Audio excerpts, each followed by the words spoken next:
Hello gentleman cadets and ladies, my name is Aryan. और आज मैं आप लोगों के लेके आ चुका हूँ इंडियन पॉलिटी। इंडियन पॉलिटी में आज हम पढ़ रहे हैं emergency, president, vice president, prime minister. ये चारों टॉपिक इंपॉर्टेंट है एग्जाम के पर्सपेक्टिव से, इसलिए मैं ये टॉपिक्स लेके आया हूँ। फिर आपके बचते हैं parliament, supreme court, high court, ठीक है। और आपका बचता है पंचायत, म्युनिसिपैलिटी। ये जो आपके टॉपिक्स हैं, ये मैं आपके रिवीजन सेशन में ऐड करूंगा, ठीक है।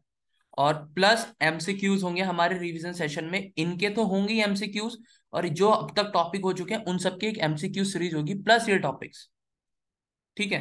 प्लस ये टॉपिक्स।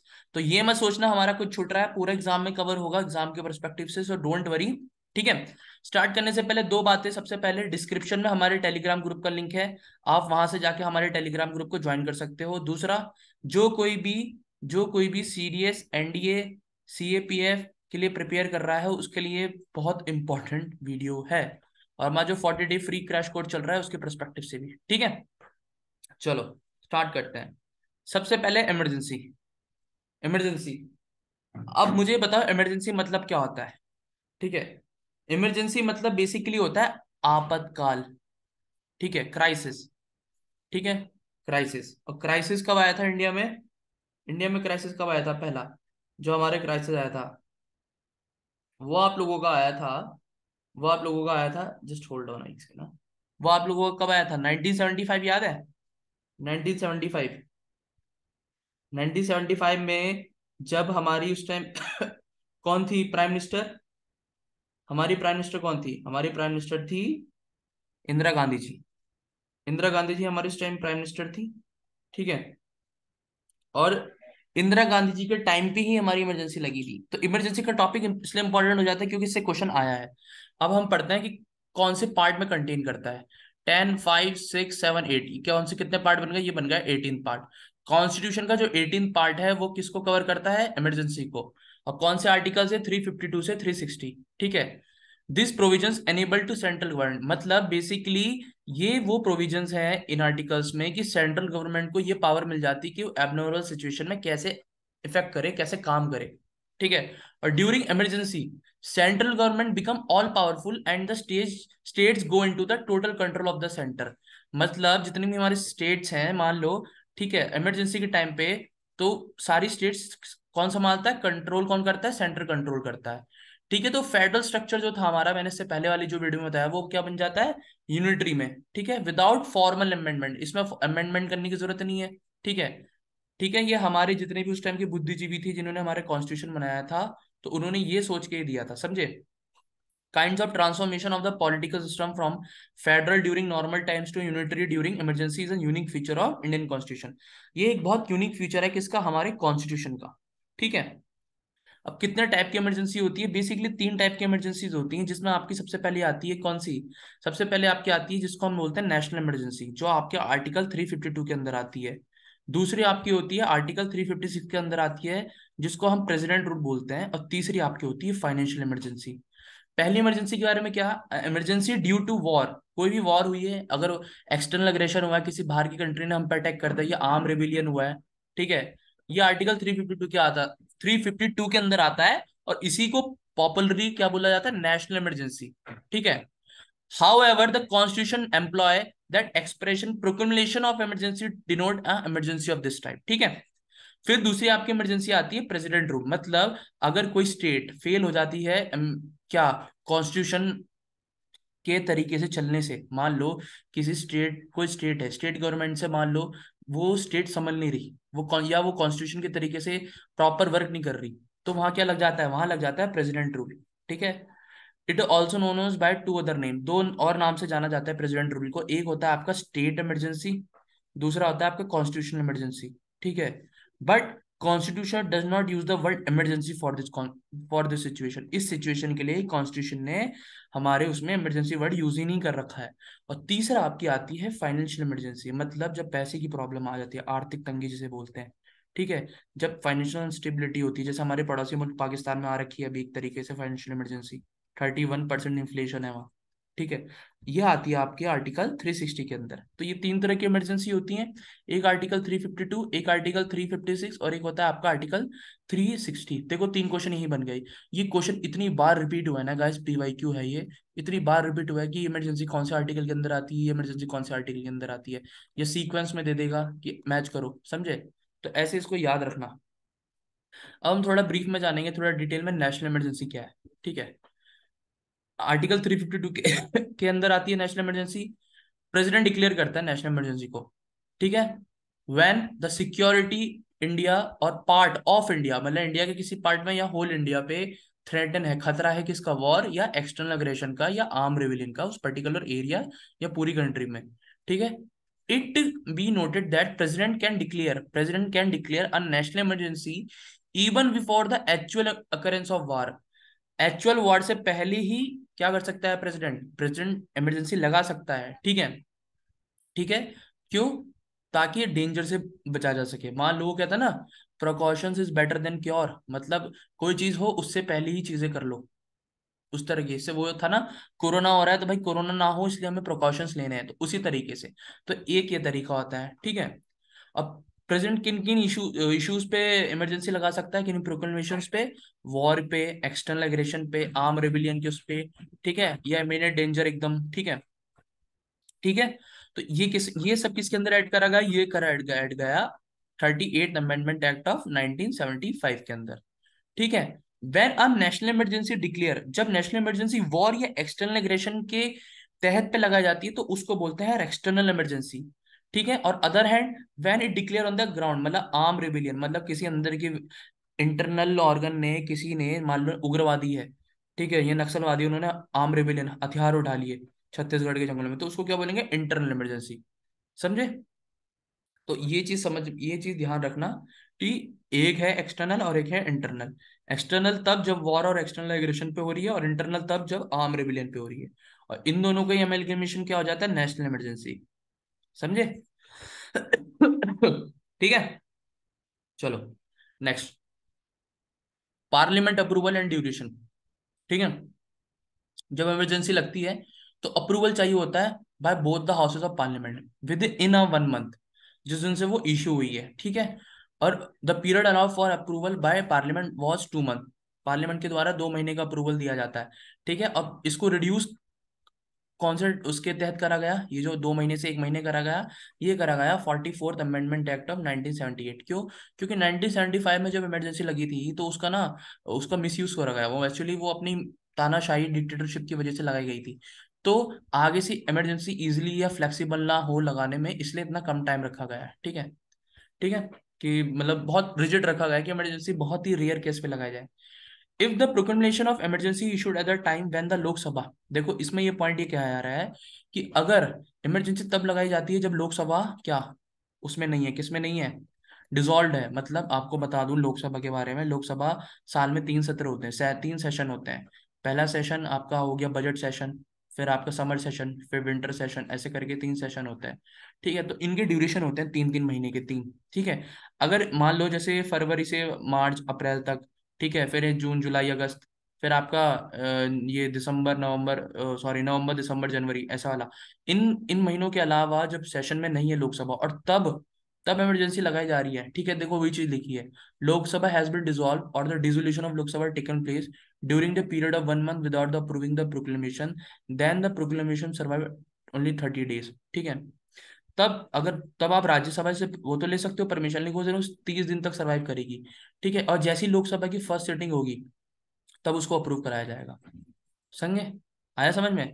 और पार्लियामेंट से इसको पास कराने के लिए आपको स्पेशल मेजोरिटी की जरूरत पड़ती है, सिंपल मेजोरिटी नहीं चलती, स्पेशल मेजोरिटी चलती है। मतलब majority of the total membership of that house, जितने भी मेजोरिटी मेंबर्स होते हैं वो सारे मेंबर, और ठीक है 2/3, मतलब अगर ये मान लो 543 हैं तो 270 या 280 के समथिंग लोगों का मेजोरिटी, नॉट लेस देन 2/3, ठीक है, मेंबर ऑफ दैट हाउस वहां प्रेजेंट होने चाहिए और उनकी वोटिंग होनी चाहिए। ठीक है, और जो स्पेशल मेजोरिटी वाला प्रोविजन है ये 44th अमेंडमेंट तहत 1978 के अंदर ऐड करा गया।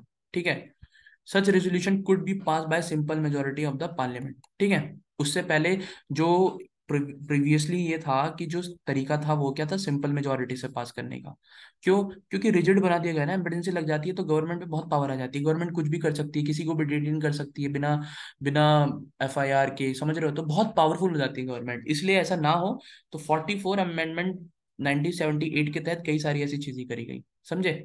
इसलिए इस आर्टिकल से कई बार क्वेश्चन पूछ लेता है स्टेटमेंट की, ये स्टेटमेंट क्या इस आर्टिकल इस अमेंडमेंट की है या नहीं, ये स्टेटमेंट इस अमेंडमेंट ने नहीं कही गई इस तरीके से।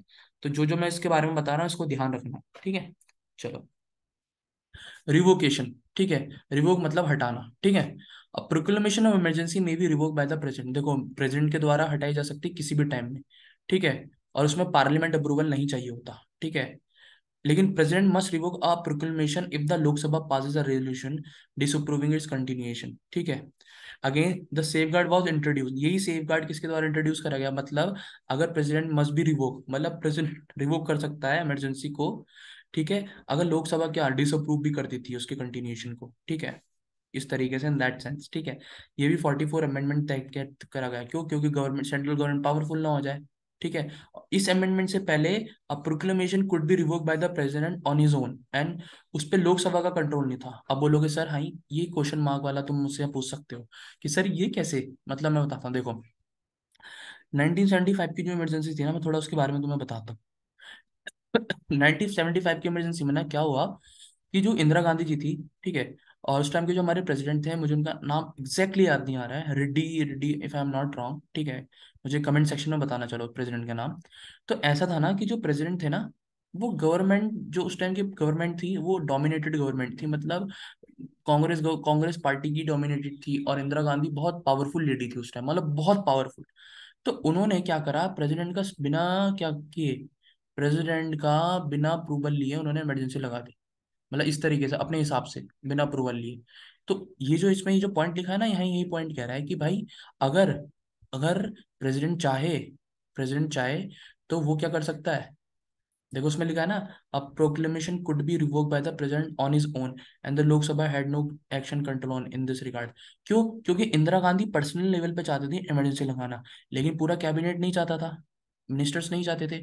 और अगर पूरे मिनिस्टर्स नहीं चाहते तो आपको लोकसभा में जाके पहले वोट कराना पड़ेगा, और उनका सपोर्ट नहीं मिला तो नहीं लगेगी इमरजेंसी, है ना। तो इसलिए पहले क्या होता था, पहले ऐसा होता था कि प्रेसिडेंट चाहे तो अपनी मर्जी से हटा सकता है, लगा सकता है, उसमें लोकसभा का नो कंट्रोल, कोई कंट्रोल नहीं रहता था, ठीक है। लेकिन बाद में क्या कर दिया गया कि अगर प्रेसिडेंट ने बोल दिया कि भाई रिवोक कर दो, रिवोक कर दो इमरजेंसी, लेकिन ठीक है, या हटा दो या लगा दो, ठीक है, लेकिन वो अब नहीं कर सकता ना।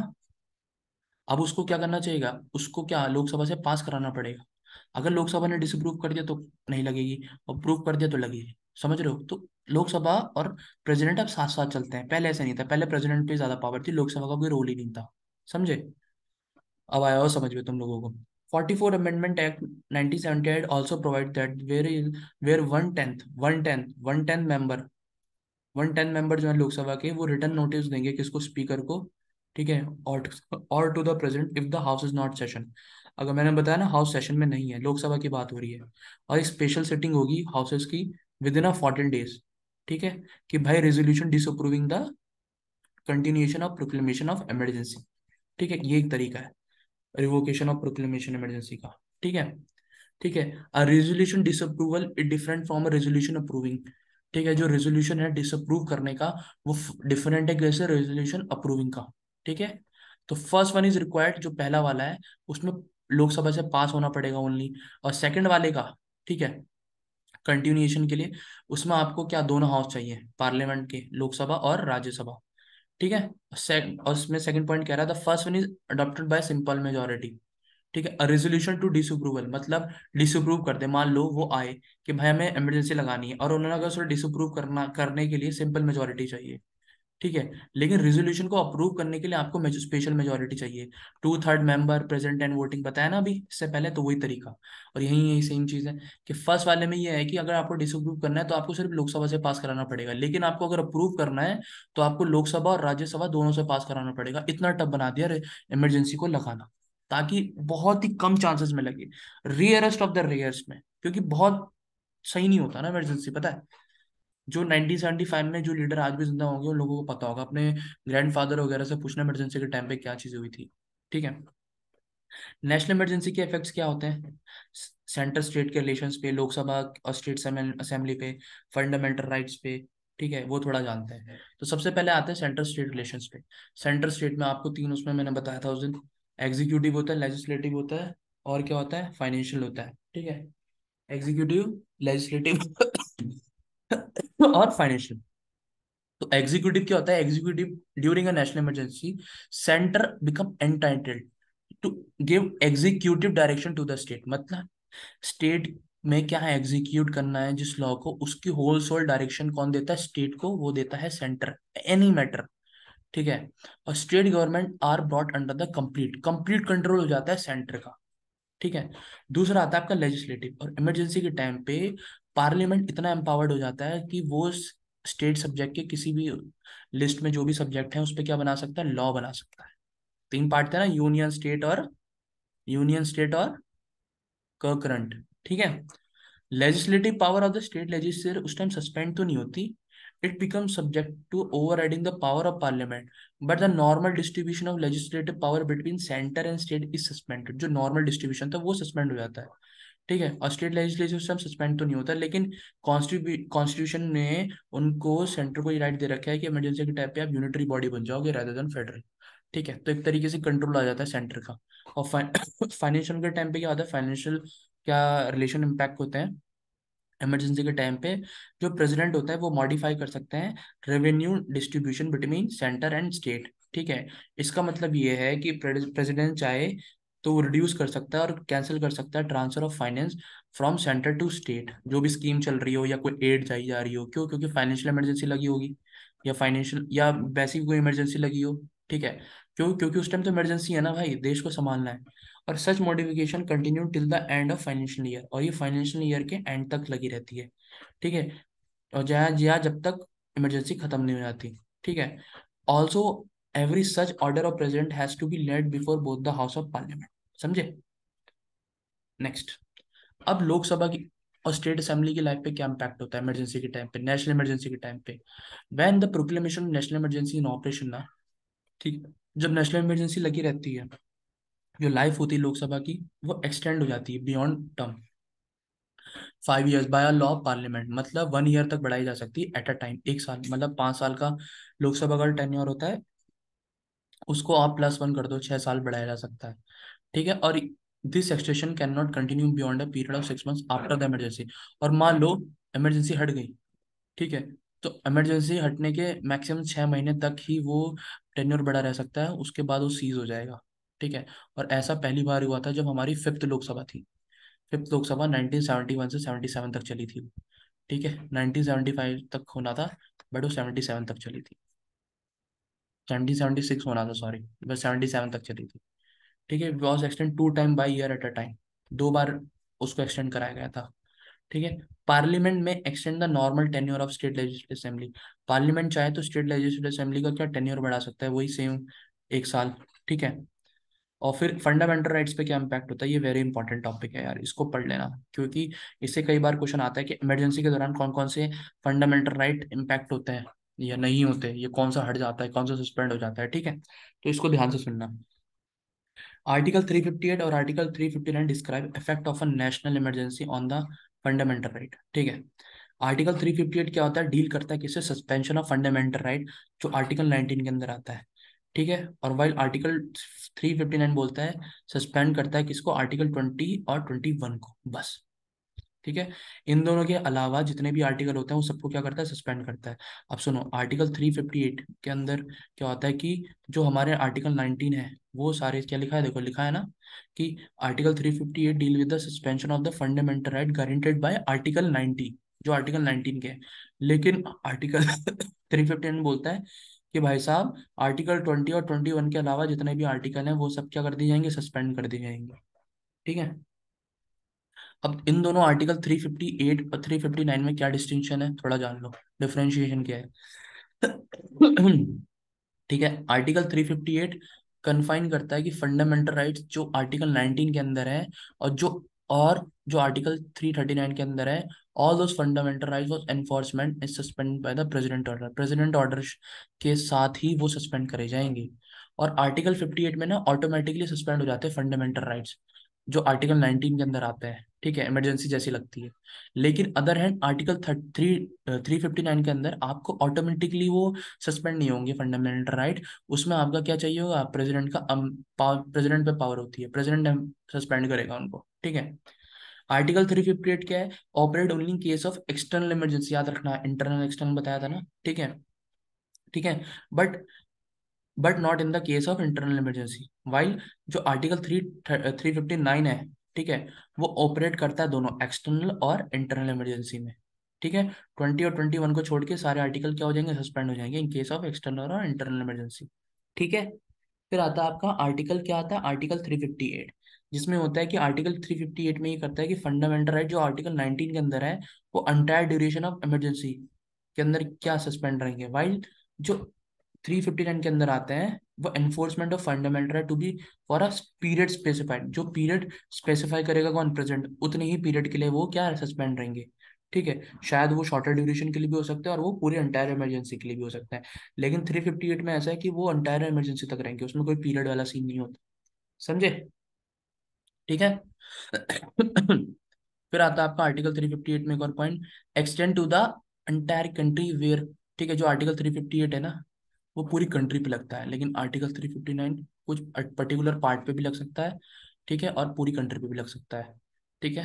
तो आर्टिकल 358 सस्पेंड करता है आर्टिकल 19 कंप्लीटली, वाइल जो आर्टिकल 359 है वो सस्पेंड करता है सारे, किसको, सारे आर्टिकल्स को, एक्सेप्ट आर्टिकल 20 और 21 को, ठीक है। Article 358 enable the state to make any law, ये स्टेट को कोई भी लॉ बनाने के लिए, take any executive action inconsist with fundamental rights, ठीक है, अंडर आर्टिकल 19। आर्टिकल 19 के अंदर ये आर्टिकल 358 पावर देता है कि स्टेट कोई भी लॉ बना सकती है, वाइल जो आर्टिकल 359 है, ठीक है, enables the state to make any law or take any executive action inconsistent with those fundamental rights whose enforcement suspended by president order, सिर्फ उन्हीं पे जिन पे प्रेसिडेंट ने क्या करा है, सस्पेंड कर रखा है, समझे। अब आते हैं हमारी दूसरी इमरजेंसी, जिसको हम बोलते हैं president rule, also known as state rule, state emergency और constitutional emergency. Article 355 impose a duty on the center state to carry on according with the provisions of constitution, मतलब बेसिकली बात यह है कि आर्टिकल 358 के अंदर यह है कि ड्यूटी ऑन द सेंटर ये है कि वो देखेगी कि हर स्टेट क्या कॉन्स्टिट्यूशन के अकॉर्डिंग चल रही है, कॉन्स्टिट्यूशन के प्रोविजन के हिसाब से चल रही है। It is the duty of performance of which is the center take care of the government of the state under article 356। और अगर ऐसा होता है कि वो फेल हो गई है, तो आर्टिकल 356 के अंदर कॉन्स्टिट्यूशनल मशीनरी फेल होने की वजह से वो वहाँ क्या लग जाता है, प्रेसिडेंट रूल लग जाता है, ठीक है, जिसको हम स्टेट इमरजेंसी और कॉन्स्टिट्यूशनल इमरजेंसी भी बोलते हैं, ठीक है। President rule can be proclaim under article 356। 356 के अंदर प्रेसिडेंट रूल प्रोक्लेम होता है दो ग्राउंड पे, पहला one mention in article 356 itself, जो बता दिया मैंने प्रेसिडेंट रूल, और दूसरा है आपका आर्टिकल 365। आर्टिकल 356 में ये होता है कि प्रेसिडेंट इशू करेगा प्रोक्लेमेशन, इफ अगर उसको लगता है, if you satisfy with that situation has an arisen, कि भाई साहब स्टेट से गवर्नमेंट नहीं संभल रही, तो वहां क्या लगा देगा, वहां के गवर्नर को बोलेगा कि तुम मेरे बिहाफ में कंट्रोल कर, ठीक है। प्रेसिडेंट थोड़ी जाएगा वहां, गवर्नर इसलिए तो होता है, सेंटर का एजेंट क्यों बोलते हैं उसे, इसलिए तो बोलते हैं, तो गवर्नर वहां रूल करेगा। फिर आता है आपका आर्टिकल 365, जो बोलता है कि set whenever state fail to compel with और give effect to any direction from the center, it will be lawful for the president to hold that situation as arisen in which the government of the state cannot carry it out accordance with the provisions of the constitution। ठीक है, वही चीज है कि अगर लगता है, पहले वाले में तो ये था कि प्रेसिडेंट की सेटिस्फेक्शन, अगर प्रेसिडेंट को लगता है कि सेटिस्फाई नहीं है, उसे लगता है कि हाँ की स्टेट ढंग से काम नहीं कर रही, ठीक है, विद द प्रोविजंस ऑफ, देखो लिखा है ना, if he satisfy that the situation has arisen which the government of state can not carried on in accordance with the provisions of the constitution, president can act either a report of the governor of the state otherwise to without the governor report, ठीक है। दूसरा ये कि भाई अगर लगता है कि स्टेट फेल हो गई है, ठीक है, जो सेंटर डायरेक्शन दे रहा है उसके अकॉर्डिंग नहीं चल रही है, ठीक है, तो प्रोविजन है कॉन्स्टिट्यूशन में कि वहां पर क्या प्रेसिडेंट रूल लग जाएगा, समझे। ये दो तरीके हैं, एक आता है आपका आर्टिकल 365 और एक आता है आपका आर्टिकल 356, समझे। चलो, पार्लियामेंट्री अप्रूवल, नेशनल इमरजेंसी का हमने पढ़ा था, ठीक है, ऐसे ही प्रेसिडेंट रूल का भी होता है, ठीक है। Proclamation imposing president rule must be approve, वही दोनों हाथ से, ठीक है, विद इन 2 months, जिस दिन से वो इशू हुआ है। Proclamation of emergency rule is issued at a time when the Lok Sabha, तब जब लोकसभा हैज बीन डिसॉल्व और the dissolution of Lok Sabha take place during the period 2 months without approving proclamation survive 30 days, फिर सेटिंग होगी अगर 30 दिन के अंदर, फिर अप्रूव करा जाएगा फिर से, ठीक है। If approve by both the houses of parliament, ठीक है। प्रेसिडेंट रूल कंटिन्यू सिर्फ 6 months तक कर सकता है, और it can be extend maximum 3 years, 6 महीने से ये क्वेश्चन आया है कि प्रेसिडेंट रूल कितना टेन्योर का होता है, ऐसे करके स्टेटमेंट दी है, ये PYQ है, वेरी वेरी इंपॉर्टेंट स्टेटमेंट, ठीक है। प्रेसिडेंट रूल कंटिन्यू 6 महीने तक कर सकता है और एक्सटेंड सिर्फ 3 साल के लिए हो सकता है, ठीक है। फिर आता है आपके कॉन्सिक्वेंसेज क्या है प्रेसिडेंट रूल के, ठीक है। President acquire the following extraordinary power आ जाती है प्रेसिडेंट रूल का टाइम प्रेसिडेंट पे।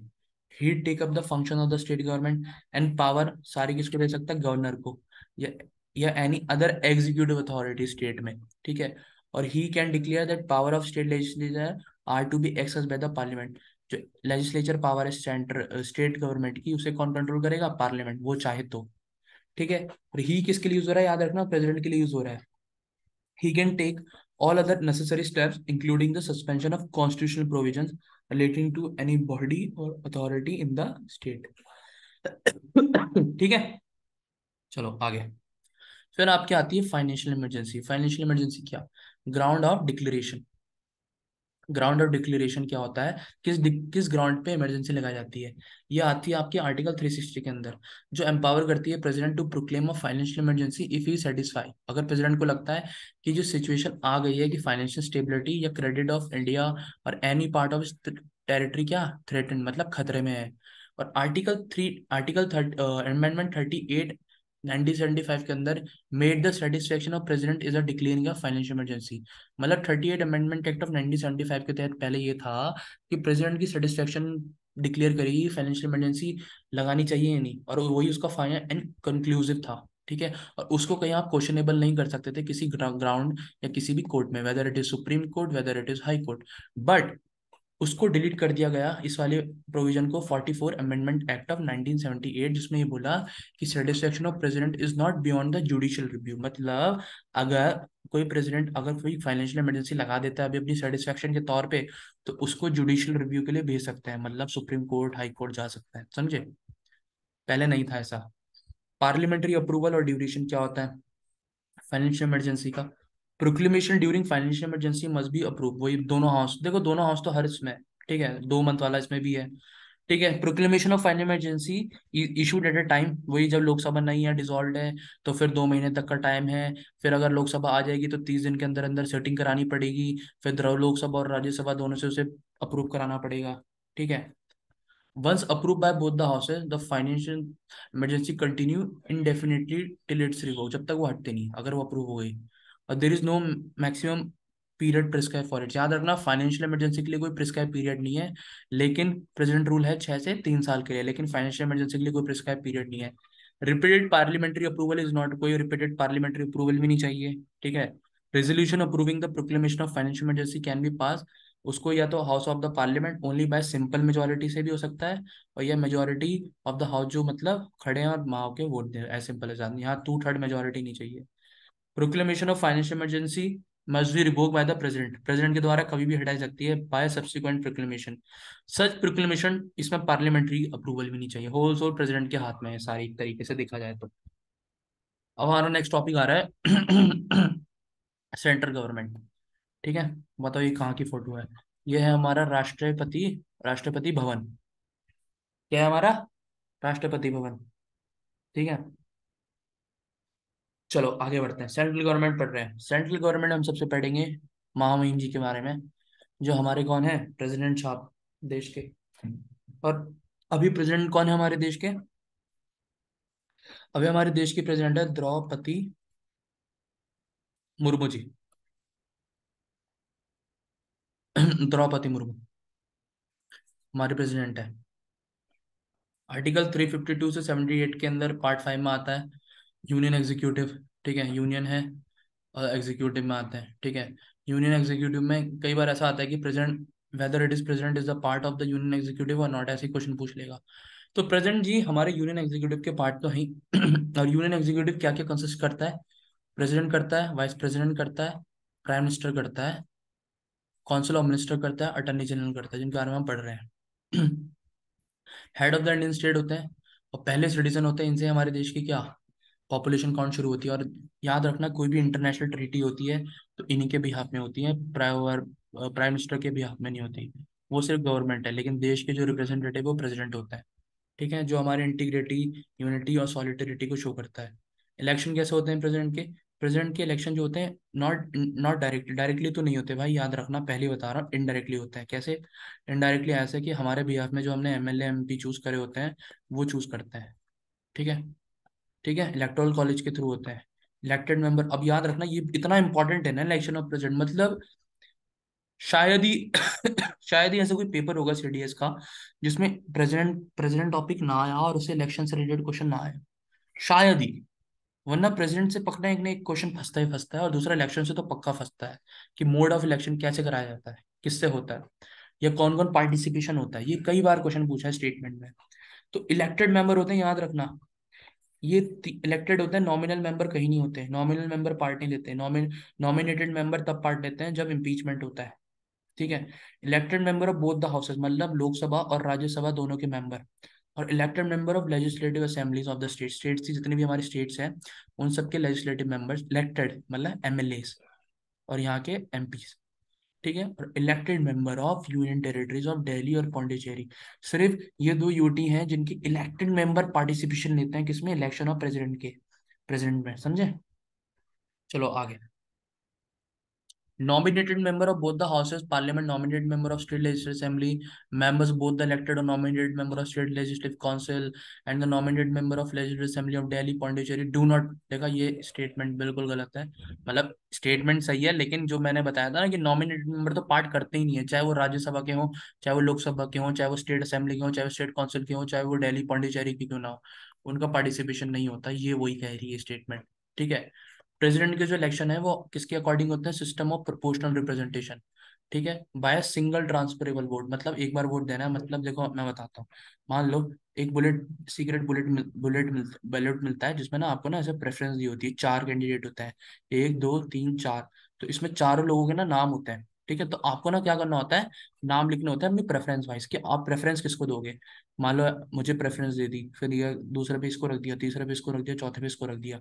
फिर ऐसे ना जितने होते हैं, फिर जैसे ही वो सबने कर दिया, फिर उसको देखते हैं कि भाई पहली प्रेफरेंस किसको दी। ठीक है, मतलब सबसे कम प्रेफरेंस किसको मिली, और जिसको सबसे कम प्रेफरेंस मिली होती है ना उसको बाहर कर देते हैं। ऐसे करते हैं, ऐसे चौथा बार, तीसरा बार, दूसरा बार। ठीक है, फिर पहले दूसरे में कंपटीशन रह जाता है।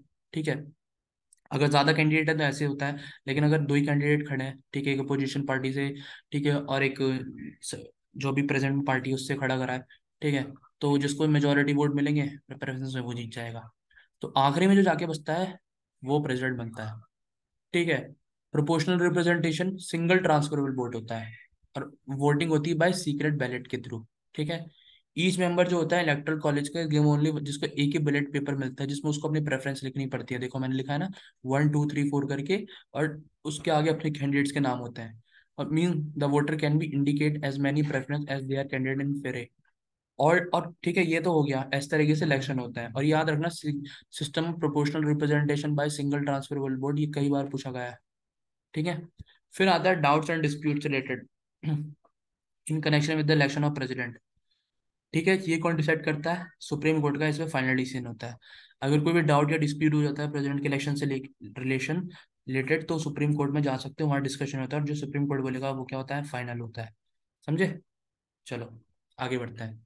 Election of the person as a president can not be, president के जो इलेक्शन है उनको चैलेंज नहीं करा जाता किसी भी ग्राउंड पे। इलेक्टोरल कॉलेज, ठीक है, इसमें लिखा है election of a person as a president can not be challenge on the ground that electoral college was incomplete, कि इलेक्टोरल कॉलेज क्या इनकम्प्लीट है। ठीक है, if election of a person as a president is declared, अगर void करे जाते हैं by supreme court, और एक्ट डन बाय, या उस पर्सन के द्वारा कोई ऐसा एक्ट करा जाता है, ठीक है, तो declaration supreme court are not invalidate and continue to remain in force. समझे? By constitution maker choose indirect elections. Very important reason जान लो क्यों। पहले तो मैं ये बता देता हूँ, इनडायरेक्ट इलेक्शन जो है प्रेसिडेंट के, वो हार्मनी बनाते हैं पार्लियामेंट्री सिस्टम में, ठीक है। President is the only nominal head, वो नॉमिनल एग्जीक्यूटिव हेड होता है, रियल पावर तो प्राइम मिनिस्टर पे होती है। और president is the only nominal executive, real power किस पे होती है, प्राइम मिनिस्टर पे होती है ना, ये तो मैंने बता दिया। दूसरा, ये दो रीजन से, इन वजह से हमने इनडायरेक्ट इलेक्शन चूज करा है, ठीक है। ओथ से कई बार क्वेश्चन आता है, ओथ क्या हो, तो क्या कंडीशंस होती हैं, क्या क्वालिफिकेशंस होती हैं। भाई सिटीजन होना पड़ता है भारत का, और उसकी एज एटलीस्ट 35 कंप्लीट होनी चाहिए, और क्वालिफाई होनी चाहिए किसका, लोकसभा का मेंबर बनने के लिए, ठीक है। और उसने कोई ऑफिस या प्रॉफिट अंडर यूनियन गवर्नमेंट और स्टेट गवर्नमेंट के या लोकल अथॉरिटी या पब्लिक अथॉरिटी के अंदर होल्ड नहीं करा होना चाहिए। और सिटिंग प्रेसिडेंट या vice president of the union, the governor of any state, minister union state is not deemed to hold any office of profit, hence qualified as a presidential candidate, समझे। कोई office नहीं होना चाहिए, zero, सब अगर है भी तो छोड़ना पड़ेगा। आप प्रेसिडेंट ही रह सकते हो, साइड बाय साइड कोई बिजनेस नहीं कर सकते या कोई पोस्ट होल्ड नहीं कर सकते, समझे। ये क्वालिफिकेशन याद रखना, क्वेश्चन आ जाता है, ठीक है। चलो आगे बढ़ते हैं। फिर आती है ओथ की बारी। ओथ, ओथ उनके लिए होते हैं जो किसी रिलीजन को मानते हैं, अफर्मेशन उनके लिए होते हैं जो एथिस्ट होते हैं, ठीक है। तो ओथ में क्या होता है, to faithfully execute the office, to preserve, याद रखना, इसको याद करने का ऐसा तरीका है, मैं ऐसे याद करता था, to preserve protect and defend, मतलब P2, P2 ऐसे करके याद करता था, ठीक है। Preserve protect defend the constitution and the law, to devote himself to the service and well being of the people of India, the oath of the office of the president, ये तो oath हो गई, ये बोलना पड़ता है, ठीक है। The oath of the office, oath of the office of the president किसके द्वारा, कौन दिलाता है वो प्रेसिडेंट को, चीफ जस्टिस ऑफ इंडिया, और उसके एब्सेंस में सीनियर मोस्ट जज सुप्रीम कोर्ट के, जो सीनियर मोस्ट सुप्रीम कोर्ट के जज होंगे वो दिलाएंगे। और any other person acting as a president और discharging the function of the president और also undertake the similar oath और अफर्मेशन, ठीक है। अगर प्रेसिडेंट के बिहार में कोई एक्टिंग प्रेसिडेंट बन रहा है कुछ भी, ठीक है। फिर कंडीशंस क्या है प्रेसिडेंट के ऑफिस की, भाई he should be not be a member of either house of parliament और a house of the state legislature, if such person, अगर कोई ऐसा मेंबर जो मेंबर है, इलेक्ट होता है प्रेसिडेंट के लिए, तो उसको वहां से अपनी सीट छोड़नी पड़ती है, ठीक है। और उसको कोई ऑफिस ऑफ प्रॉफिट नहीं होना चाहिए, उसको बिना पैसे दिए, रेंट दिए, उसे राष्ट्रपति भवन में रहने को मिलेगा, उसको सारे अम्यूजमेंट्स अलाउंस प्रिविलेजेस मिलेंगे, ठीक है, जो पार्लियामेंट डिटरमाइन करेगा, ठीक है। और उसके टाइम पे उसके जो अलाउंस होते हैं, अम्यूजमेंट्स होते हैं, जो भी फैसिलिटीज होती हैं, वो क्या, डिमिनिश, मतलब कम नहीं करी जाएंगी, खत्म नहीं करी जाएंगी उनके टर्म ऑफ ऑफिस के टाइम पे, ठीक है। चलो आगे। ये बहुत इंपॉर्टेंट है, इम्पीचमेंट, वैकेंसी और टर्म, ठीक है। टर्म ऑफ प्रेसिडेंट क्या है, president hold office for a 5 years, ठीक है, जिस दिन से वो ऑफिस में जाते हैं, ठीक है। He can resign of from his office, किसी भी टाइम वो अपने ऑफिस से रेजिग्नेशन, एक बहुत इंपॉर्टेंट चीज, मतलब इतना इंपॉर्टेंट है ना ये क्वेश्चन ना, मुझे याद है जब मैंने अपना पहला स्टडीज एग्जाम दिया था, तो मेरे से एक क्वेश्चन गलत हो गया था। मुझे लगता था कि जो प्राइम प्रेसिडेंट है वो अपना रेजिग्नेशन देता है किसे, अपना रेजिग्नेशन किसी को नहीं देता होगा, अपने हिसाब से चलता होगा सारी चीजें, ठीक है। मतलब मैं, मतलब तुम देख रहे हो, मतलब अरे लॉजिक ऐसे लगा देता कि भाई वो कैसे दे देगा, वो तो प्रेसिडेंट है, देश का प्रेसिडेंट है। लेकिन ऐसा नहीं होता, जब प्रेसिडेंट को अपना रेजिग्नेशन देना होता है ना, तो पता है किसे देता है, पता ही होगा तुम लोगों को, नहीं पता तो बता देता हूँ, वाइस प्रेसिडेंट ऑफ इंडिया को। वाइस प्रेसिडेंट ऑफ इंडिया को रेजिग्नेशन देता है, और जब वाइस प्रेसिडेंट को रेजिग्नेशन देना होता है तो वो प्रेसिडेंट को देता है, समझ रहे हो, ठीक है। और he can also be remove from the office of before completion, उनको उनके ऑफिस से भी निकाला जा सकता है with the through impeachment. Impeachment का प्रोसेस हमने कहाँ से लिया, मैंने सोर्सेज में पढ़ाया था, कहाँ से लिया है, अमेरिकन से, अमेरिका से, ठीक है। और प्रेसिडेंट ऑफिस होल्ड कर सकते हैं बियॉन्ड इज 5 years टेन्योर, जब तक उनके क्या, उनके सक्सेसर, नेक्स्ट आने वाला प्रेसिडेंट नहीं आ जाता, ठीक है। और वो री इलेक्शन के लिए भी अपॉइंट हो सकते हैं, बट, ठीक है, और वो कितने भी टाइम के लिए अपॉइंट हो सकते हैं, बट यूएसए में ऐसा है कि आप प्रेसिडेंट देश के सिर्फ 2 बार रह सकते हो, एग्जाम्पल जैसे ओबामा, ओबामा जी जो थे वो प्रेसिडेंट 2 बार ही रह सकते हैं, 2 बार से ज्यादा कोई भी प्रेसिडेंट नहीं रह सकता अमेरिका का। अब आता है इम्पीचमेंट। इम्पीचमेंट का बहुत इंपॉर्टेंट टॉपिक है, इम्पीचमेंट तो मतलब कुछ टॉपिक्स ऐसे है ना जो मतलब इरिवर्सिबल है, उनसे तो पढ़ना ही पढ़ना है, जिनमें से आपका एक इम्पीचमेंट भी आ जाता है, ठीक है। तो इम्पीचमेंट प्रेसिडेंट का क्या है, president can be remove from office by the process of impeachment, मतलब या तो उसने कब इम्पीच करा जा सकता है, जब उसने वायलेशन कर रखा कॉन्स्टिट्यूशन का, बट कॉन्स्टिट्यूशन में कहीं वायलेशन ऑफ द कॉन्स्टिट्यूशन का कोई कोई डिफाइन नहीं है उसका मीनिंग, ठीक है। इम्पीचमेंट जो है इनिशिएट करी जाती है किसके द्वारा, आइदर हाउस, कोई से भी हाउस से स्टार्ट करी जा सकती है, आइदर मतलब दोनों, या तो राज्यसभा या लोकसभा, ठीक है। और इसको साइन कराना पड़ता है 1/4 मेंबर से, ठीक है। और विद इन और 14 दिन का एडवांस नोटिस पीरियड देना पड़ता है प्रेसिडेंट को, जी कि हम आपके खिलाफ इम्पीचमेंट चला रहे हैं। ठीक है। और जब इम्पीचमेंट रेजोल्यूशन चल रहा होता है, लेकिन उसमें 2/3 मेजोरिटी चाहिए होती है, मतलब स्पेशल मेजोरिटी का वो चाहिए होता है आपको सपोर्ट। और president has right to appear and represent at such investigation. अगर उनके खिलाफ इन्वेस्टिगेशन हो रही है तो उनको वहां अपीयर होना पड़ेगा हाउस में। ठीक है।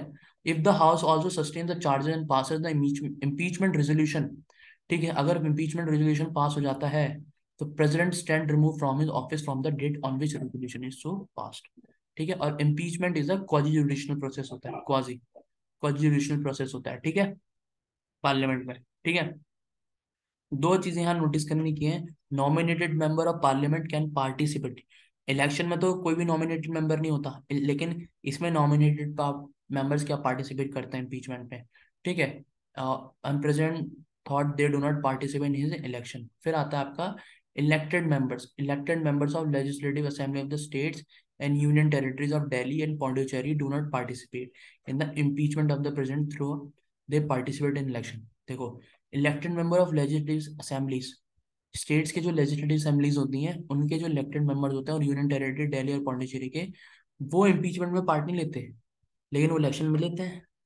समझे? चलो, अब वैकेंसी की बात कर लेते हैं। प्रेसिडेंट की वैकेंसी क्या, ऑब्वियस क्या हिसाब है। ठीक है। एक बार ना ऐसा हुआ था कि ना, वैसे तो मैं पढ़ा रहा हूँ बट ना, एक बार ऐसा हुआ था कि एक छोटा सा इंसिडेंट है जस्ट, ठीक है, तो 2 मिनट लूंगा। पहले की बात है, जब मैं कॉलेज में था तो उस टाइम ना हम एक मैंने मतलब पता है ऐसा होता था कि हम बच्चों को ऐसे बेवकूफ़ बनाते थे, अरे तुझे पता है कि प्रेसिडेंट की वैकेंसी निकल रखी है, जो फॉर्म भर दे। और मैंने ऐसा ही बोला था किसी को, और वो इंसान सच में ढूंढने लग गया था कि भाई प्रेसिडेंट की वैकेंसी निकली है क्या, प्राइम मिनिस्टर की वैकेंसी निकली है, ये सच्ची कहानी है। तो तुम मत करने लग जाना ऐसे कि वैकेंसी निकली है फॉर्म भर लें, सरकारी रिजल्ट खोल रहे हो, वहां देख रहे हो। ठीक है, सीडीएस भरो, सीडीएस में जाओ, एकेडमी ज्वाइन करो। ठीक है, वर्दी पाओ। ठीक है। Vacancy in the president office कैसे है, मतलब सीट्स कब वैकेंट हो सकती है, जब या तो उनके 5 साल टेन्योर हो जाए, या रेजिग्नेशन दे दें, या उनको इम्पीचमेंट के थ्रू रिमूव कर दिया जाए। याद रखना, एक बात और बता देता हूँ, इम्पीचमेंट का प्रोसेस सिर्फ प्रेसिडेंट के लिए यूज करा जाता है, बाकी सबको रिमूव करा जाता है। याद रखना, या तो उनकी डेथ हो गई हो, और otherwise for example when he, अगर वो डिस्क्वालीफाई हो जाते हैं तो होल्ड ऑफिस। ठीक है, या उनके इलेक्शन को अवॉइड कर दिया जाता है। When the vacancy is going to be cause by expiration, जब उनका एक्सपायर हो जाता है ना टेन्योर 5 साल का, तब इलेक्शन होते हैं। ठीक है। और अगर in any case delay in the conducting election president for any reason, तो जो प्रेजेंट जो आउट गोइंग उस टाइम का जो प्रेसिडेंट रहा होगा ना, वो अपने बियॉन्ड 5 साल से ज्यादा टेन्योर तक क्या रह सकता है, चार्ज संभाल सकता है प्रेसिडेंटशिप का। ताकि क्या, ताकि इंटरगरम ना बने, मतलब इंटरगरम मतलब होता है एक तरीके से लूप होल, मतलब वैकेंट ना रहे। क्योंकि यार एक बात बताओ ना, अगर एक देश का प्रेसिडेंट है, वो भी भारत जैसे देश के 140 करोड़ देश का, तो अगर वहाँ वहाँ ऐसी चीज तुम्हें दिखती है कि भाई साहब देश का जो फर्स्ट प्रेसिडेंट, फर्स्ट पर्सन है, वही मतलब वही ढंग से स्टेबिलिटी नहीं हो, तो वो क्या इंप्रेशन जमेगा। तो काइंड ऑफ इसलिए, ठीक है। और in this situation the vice president does not get the opportunity, तब वाइस प्रेसिडेंट को अपॉर्चुनिटी नहीं मिलती, तब वो present president, out going president president रह सकता है। ठीक है, समझे? चलो, ठीक है। और if the office of fall vacant by resignation, resignation दिया जाए, रिमूव करा जाए, डेथ हो जाए, ठीक है, ठीक है, तो उसको 6 महीने के अंदर आपको फिल करना है। सुन, 6 महीने के अंदर आपको इलेक्शन करा रहे हैं। और जैसे न्यू इलेक्टेड प्रेसिडेंट आता है, वो फुल टर्म, मतलब office for a full term, मतलब मान लो, अगर मान लो अभी जो प्रेसिडेंट है, ठीक है, अगर उनको मान लो रिजाइन दे देती हैं, तो जो नया प्रेसिडेंट होगा ना, ऐसा नहीं है कि अगर उनको 2 साल लगे होंगे पुराने वाले को तो 3 साल तक ये प्रेसिडेंट, नहीं, जो नया वाला आएगा उसके उसके नए 5 साल शुरू होंगे, उसके लिए वो डे 1 होगा। ठीक है। ऐसा नहीं होगा कि ऐसा कोई 400 4 4 साल 360 दिन तक प्रेसिडेंट रहा, फिर उसकी डेथ हो जाती है तो बचे 4 दिन, इस हिसाब से थोड़ी कि 4 दिन तक प्रेसिडेंट रहेगा जो नया आएगा, नहीं, उसके नए 5 साल शुरू होंगे। समझे? और when a vacancy occur in the office of president due to resignation, remove, death और अदरवाइज, तब वाइस प्रेसिडेंट एक्ट करता है प्रेसिडेंट की तरह। ठीक है, जब तक न्यू प्रेसिडेंट नहीं आ जाता, इलेक्शन नहीं हो जाते। ठीक है। और when the sitting president is unable discharge the function due to absence, मान लो बीमार हो गए या कहीं बाहर है, तो वाइस वाइस प्रेसिडेंट को वो क्या देख सकते हैं, ऑफिस का चार्ज दे सकते हैं। और अगर vice president, if the office of vice president is vacant, president vice president का ऑफिस वेकेंट है, तो चीफ जस्टिस ऑफ इंडिया जो होता है वो, या सीनियर मोस्ट जजेस जो भी अवेलेबल हो, वो एक्ट एज अ प्रेसिडेंट और discharge as a function of the president. और when any person like Vice President, Chief Justice of India, or senior most judge of the Supreme Court is acting as a president or discharging the function of the president, he enjoy all the powers, immunities of the president and is entitled to such emoluments, allowances, privileges are determined by the parliament. अब मुझे पता है इसका मतलब तुम्हें इतना समझ में आ गया होगा, इतना बुद्धू कोई नहीं है। आगे बढ़ते हैं। Most important topic, powers. Power क्या होती है प्रेसिडेंट्स पे? सबसे पहली पावर एग्जीक्यूटिव पावर होती है, फिर लेजिस्लेटिव पावर होती है, फाइनेंशियल पावर होती है, जुडिशियल पावर होती है, डिप्लोमेटिक पावर होती है, मिलिट्री पावर होती है और इमरजेंसी पावर होती है। तो एक एक करके सारी पावर पढ़ेंगे। सबसे पहली पावर होती है आपकी कौन सी? आपकी होती है एग्जीक्यूटिव पावर। ठीक है, मतलब ऑल द एग्जीक्यूटिव एक्शन जो गवर्नमेंट के होते हैं वो इनके नाम पे लिया जाता है। मैंने बताया था ना, अगर कोई फॉरेन ट्रीटी हो रही है या कोई बड़ा इंटरनेशनल लेवल पे एग्रीमेंट हो रहा है तो प्रेसिडेंट के बिहाफ में करा जाता है।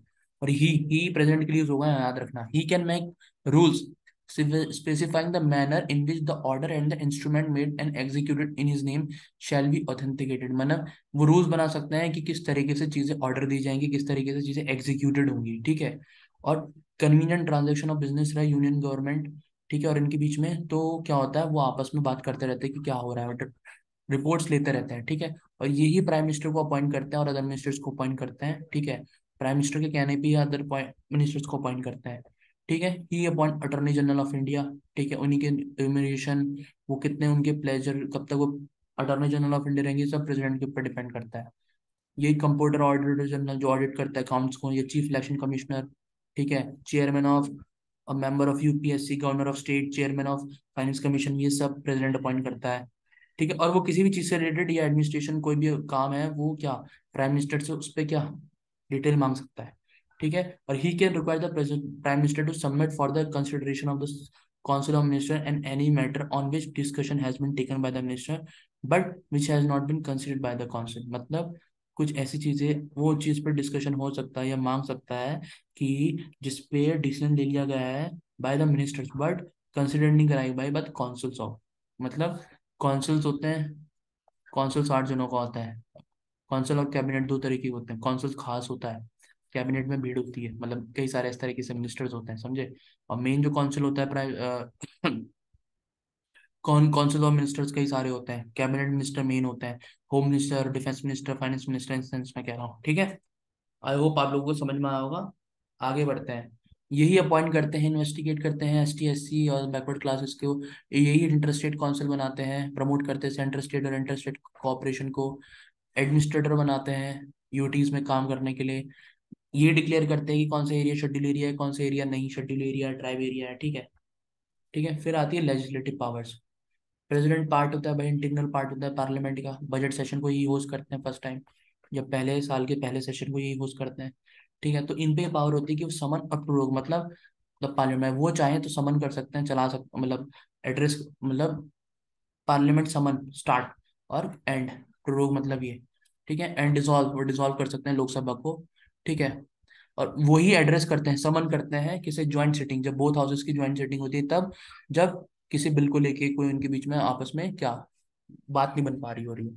ठीक है, विच इज प्रेसाइडेड बाय, ठीक है, ज्वाइंट सिटिंग कौन प्रेसाइड करता है, हेड करता है स्पीकर लोकसभा का, जिसको हम क्या बोलते हैं, स्पीकर कौन है हमारे, ओम बिरला जी।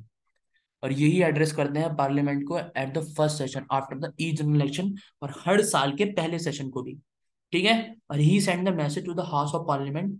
ठीक है, यही पार्लियामेंट में मैसेज भेजा था कि विद रिस्पेक्ट टू बिल, कोई बिल पेंडिंग तो नहीं है पार्लियामेंट में। ठीक है, और ये अपॉइंट करते हैं लोकसभा के प्रिसाइड ऑफिसर को। ठीक है, ये appoint the member of Lok Sabha to preside over its proceeding when the office of speaker और डिप्टी स्पीकर वैकेंट होते हैं तब। ठीक है, similarly he can also appoint any member of Rajya Sabha, किसी भी राज्यसभा के मेंबर को प्रेसाइड ऑफिसर बना सकता है। ठीक है, कब, जब चेयरमैन और डिप्टी चेयरमैन की सीट क्या होती है, वैकेंट होती है। और यही 12 नॉमिनेटेड मेंबर को राज्यसभा में क्या नॉमिनेट करते हैं, उन जो अपनी अपनी फील्ड में स्पेशल नॉलेज लिए होते हैं। किन किन फील्ड्स में, literature, science, art, social service, इस तरीके से। जैसे एग्जांपल दूं तो सचिन तेंदुलकर भी राज्यसभा के मेंबर रह चुके हैं। ठीक है, और आपकी जया बच्चन हो गई। ठीक है, और इस तरह के काफी लोग हो गए। इवन अपने टाइम पे आपने उनका नाम सुना होगा, संजय दत्त के पिताजी का नाम क्या था, मुझे नाम याद नहीं आ रहा, वो भी एमपी थे। ठीक है, इस तरीके से। ठीक है, ही अपॉइंट टू मेंबर्स ही लोकसभा में किसके, एंग्लो इंडियन कम्युनिटी के ऐड कर सकते हैं, बट ये अभी हट चुका है, ये हट चुका है याला ना। ठीक है, और he decide the question to disqualification of members of the parliament. वो डिसाइड करते हैं डिस्क्वालिफिकेशन की मेंबर ऑफ द पार्लियामेंट का। ठीक है, with the consultation of election commission. Recommend करते हैं permission to introduce certain times of bill, इनकी रिकमेंडेशन परमिशन चाहिए होती है। अगर कोई बिल इन्वॉल्व कर रहा है एक्सपेंडिचर या कंसोलिडेट फंड ऑफ इंडिया को, तो उसमें, या कोई स्टेट की बाउंड्री बनाना या स्टेट की बाउंड्री जज करने के लिए, तो उसमें प्रेसिडेंट का रिकमेंडेशन चाहिए। ठीक है, और जब बिल सेंड कराया था प्रेसिडेंट को, ठीक है, पार्लियामेंट से पास होने के बाद, तो प्रेसिडेंट पे ये पार्ट पावर होती है, या तो वो उस बिल को असेंड दे या उसको रोक के रखे। ठीक है, और उसको वापस कर दे अगर वो मनी बिल नहीं है, for the recommendation of the parliament. ठीक है, और अगर बिल वापस पास हो गया पार्लियामेंट से, फिर वापस आता है प्रेसिडेंट के पास, तो प्रेसिडेंट को क्या देना पड़ता है, एसेंट देना ही पड़ता है। ठीक है, और when a bill pass by the state legislature, और गवर्नर अगर उस बिल को, क्योंकि ऑब्वियसली बात है सीएम है तो वहाँ गवर्नर को पास जाएगा पास होने के लिए, गवर्नर भी स्टेट के किसी भी बिल को प्रेसिडेंट के लिए रोक सकता है। तो प्रेसिडेंट पे पावर है कि उसको एसेंट दे सकता है, होल्ड कर सकता है, और direct the governor to return the bill, अगर वो बिल वापस कर सकता है अगर वो मनी बिल नहीं है। और अगर वो बिल वापस पास होके वापस आए प्रेसिडेंट को, तो प्रेसिडेंट क्या फिर से वापस भेज सकता है या उसे फिर से होल्ड कर सकता है। लेकिन सेंट्रल गवर्नमेंट में ये केस नहीं है, स्टेट गवर्नमेंट ये है कि कर सकता है। ठीक है, दूसरा ही प्रोमलगेट ऑर्डिनेंस, मतलब ऑर्डिनेंस मतलब जब जब पार्लियामेंट सेशन में नहीं है तो वो ऑर्डिनेंस लेके आ सकता है, मतलब एक्ट ला सकता है, बस उसको ऑर्डिनेंस बोलते हैं, जब पार्लियामेंट सेशन में नहीं है। बट उसको, जैसे पार्लियामेंट आता है तब उसको विद इन 6 वीक्स उसको क्या कर सकते हैं, आपको वो करना पड़ेगा, अप्रूव करवाना पड़ेगा। वो रिपोर्ट्स मांगता है ऑडिटर जनरल की, यूपीएससी की, फाइनेंस कमीशन। ठीक ठीक है, वो लॉ बना सकता है, peace progress good good governments of Andaman Nicobar Lakshadweep Dadra Nagar Haveli Diu Ladakh और पौंडीचेरी। और president can legislate by making regulation by, but only when the assembly suspended. ठीक है, फाइनेंशियल पावर क्या होती है, मनी विल इंट्रोड्यूस होता है with the recommendation of president. He cause to laid from the parliament by annual financial statement, मतलब जिसको हम बजट भी बोलते हैं, यूनियन बजट बोलते हैं। ठीक है, नो डिमांड फॉर ग्रांट, किसी कोई भी ग्रांट पूरी नहीं हो सकती without president recommendation. He can make advance out, वो कंटीजेंस फंड ऑफ इंडिया से पैसा निकाल सकता है अगर कोई अनफॉर्सिन, जैसे कोविड-19 आ गया था, तो उस टाइम से ये जो फंड होता है गवर्नमेंट के एक तरीके से, ठीक है, यहाँ से पैसा निकाल सकता है किसी भी प्रॉब्लम को फेस करने के लिए, ताकि वो प्रॉब्लम फेस कर सके। ठीक है, he constitute finance commission every 5 year, वो कॉन्स्टिट्यूट करते हैं फाइनेंस कमीशन को, रिकमेंड करते हैं distribution of revenue between centre and state कैसे काम करेगा। ठीक है, ये इनकी फाइनेंशियल पावर है। जुडिशियल पावर ये है कि भाई अपॉइंट करेंगे chief justice supreme court high court के। ही मतलब प्रेसिडेंट एडवाइस ले सकते हैं सुप्रीम कोर्ट से किसी भी क्वेश्चन ऑफ लॉ पे, क्योंकि वो एक्सपर्ट तो होते नहीं लॉ में, तो अगर कोई ऐसा चीज़ है जो लॉ के रिलेटेड चीज़ है तो उस पर एडवाइस ले सकते हैं। और एडवाइस जो टेंडर्ड करी जाएगी सुप्रीम कोर्ट द्वारा, वो बाइंडिंग नहीं होती सुप्रीम प्रेसिडेंट पे। ठीक है, वो पार्डन दे सकते हैं, माफी कर सकते हैं, रिप्राइव कर सकते हैं, रेस्पाइट, रिमिशन, पनिशमेंट, सस्पेंड कर सकते हैं किसी की सजा। ठीक है, in all cases where the punishment or sentence is by marital, in all case where the punishment or sentence for against the union law, और in all cases where the sentence of death. इन तीनों केस में president के पास जा सकता है, अगर सुप्रीम कोर्ट ने भी फैसला सुना दिया है तो लास्ट में आपको प्रेसिडेंट ही बता सकता है। ठीक है, डिप्लोमेटिक पावर क्या होती है भाई, इंटरनेशनल ट्रीटीज और एग्रीमेंट जितने भी होते हैं, ठीक है, वो इन्हीं के बिहाफ में साइन करे जाते हैं। ठीक है, इन्हीं का अप्रूवल चाहिए होता है हर चीज़ में, इंटरनेशनल फॉरम अफेयर जो भी होते हैं। मिलिट्री होती है कि सुप्रीम कमांडर होते हैं भाई आर्म फोर्सेस के, इंडियन नेवी, आर्मी और एयरफोर्स के, यही डिक्लेयर करते हैं वॉर, कंक्लूड यही करते हैं पीस। इमरजेंसी पावर मैंने आपको बता ही दी है, नेशनल इमरजेंसी फाइनेंस और प्रेसिडेंट इमरजेंसी, 3 तरह की होती है। फिर आती है वेटो पावर। वेटो पावर क्या होती है कि भाई अगर मान लो 5 कंट्री हैं, 5 में से 4 पे वेटो है, जिसमें China, Russia, USA, France, India है। ठीक है, मान लो अगर कोई इंडिया के खिलाफ प्रस्ताव ला रहा है, इंडिया नहीं है इसमें, 4 है, 3 ने बोल दिया हाँ, बट रशिया ने वेटो कर दिया तो वो पास नहीं होगा। इस तरीके से वेटो पावर कि अगर आपने एक बार बोल दिया कि भाई मैं वेटो लगा रहा हूँ, मैं नहीं चाहता ऐसा हो, तो वो चीज़ रुक जाएगी। यही है वेटो पावर। अगर कोई बिल पार्लियामेंट द्वारा पास होता है, ठीक है, और वो प्रेसिडेंट के पास जाता है, when such a bill is presented to present to president for his assent. उसके बाद तीन तरीके होते हैं वेटो पावर, जो कौन से आर्टिकल में आती है, आर्टिकल 111। याद रखना, कई बार क्वेश्चन पूछा जा चुका है कि वेटो पावर कौन से आर्टिकल के अंदर आती है, तो ये आती है आर्टिकल 111। ठीक है। He may give assent to the bill, या तो उसे एसेंट बिल दे दे या उसको होल्ड कर ले और उसको वापस कर दे अगर वो मनी बिल नहीं है। क्यों मनी बिल तो पार्लियामेंट प्रेसिडेंट की रिकमेंडेशन पे आता है, तो उसे वापस क्यों करेगा? ठीक है, रिकंसिडरेशन के लिए भेज दे वापस अगर मनी बिल नहीं है।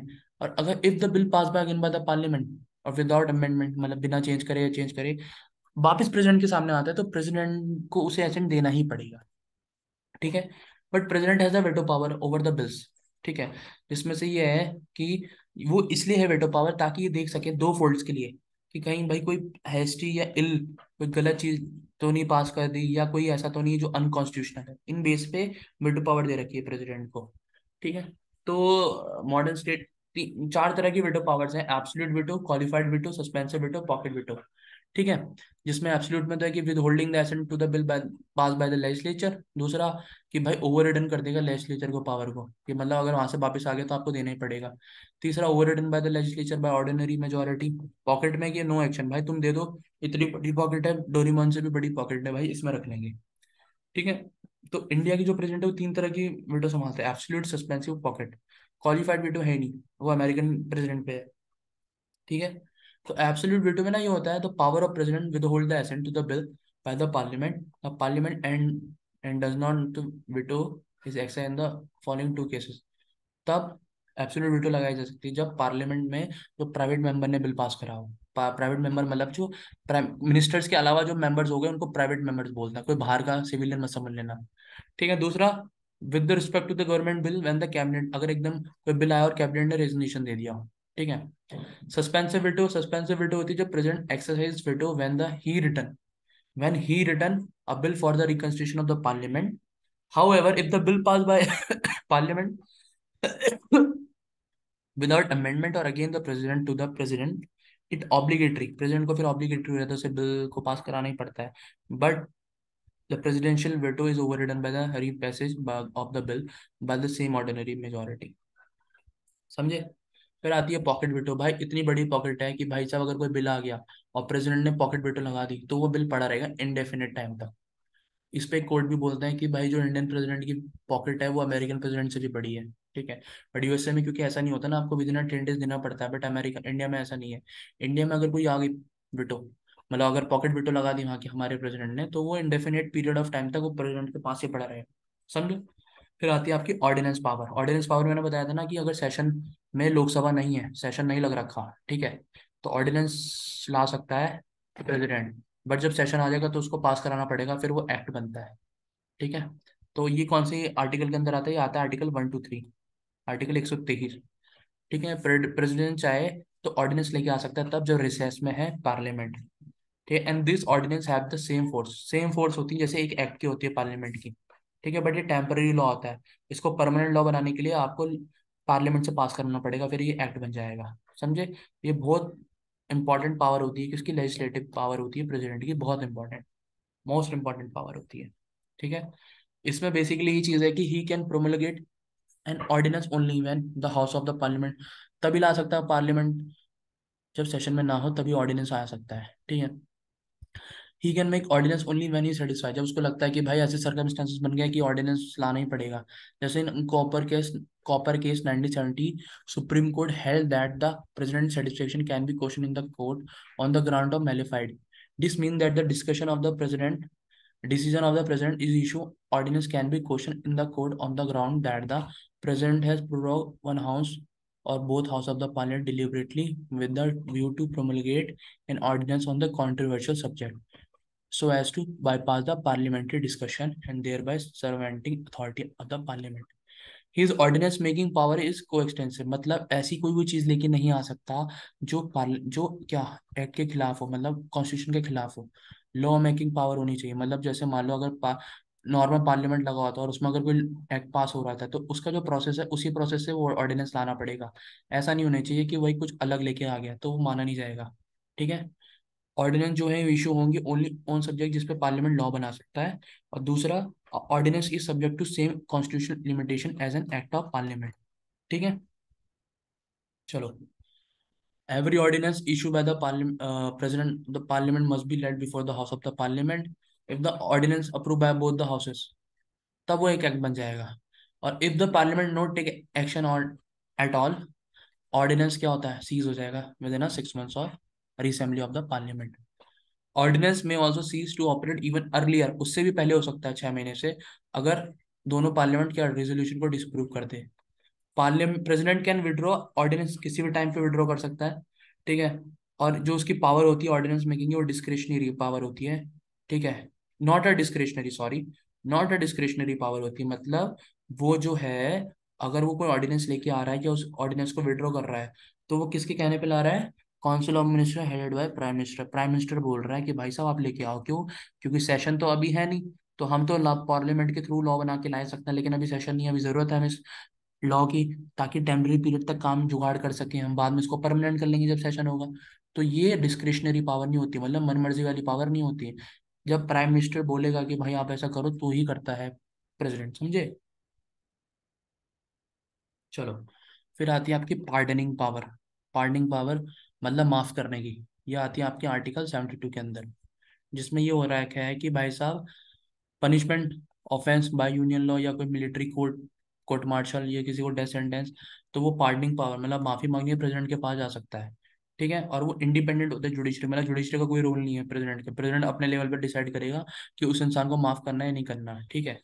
मतलब ये इसलिए लाया गया है ताकि keep the door open for correcting any judicial error, अगर कोई जुडिशियल एरर है तो उसे सही करा जा सके. ठीक है.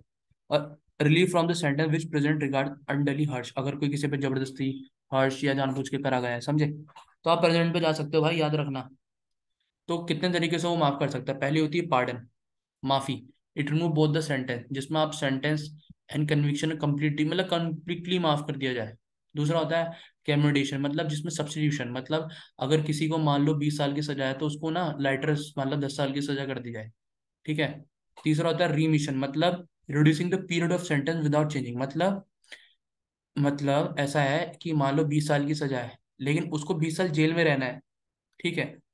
तो उसको ना 10 साल कर देंगे विद, लेकिन करेक्टर तो चेंज नहीं हुआ ना, रहना जेल में ही है, काटने जेल में ही है. लेकिन इसमें ऐसा है कि भाई अगर किसी को मौत की सजा दी गई है, तो उसको 20 साल रहने की सजा मिल जाएगी. इस तरीके से, कि अगर जीवन भर की सजा दी थी तो उसे सिंपल 10 साल की सजा दे देंगे. रेस्पाइटमेंट मतलब denotes awarding a less sentence in a place of one originally awarded due to some special. अगर स्पेशल फैक्ट या किसी को फिजिकल डिसेबिलिटी है उस, या कोई प्रेग्नेंट वुमेन है ऑफेंडर, तो उसके स्पेशलिटी को देखते हुए उसको लेसर सेंटेंस दी जाती है. Reprieve, it implies a stay of execution of sentence specially that of death. ठीक है. For a temporary period, temporary period के लिए डेथ सेंटेंस को, ठीक है, हटा दिया जाता है. It purpose to enable the convict to have take time to seek pardon और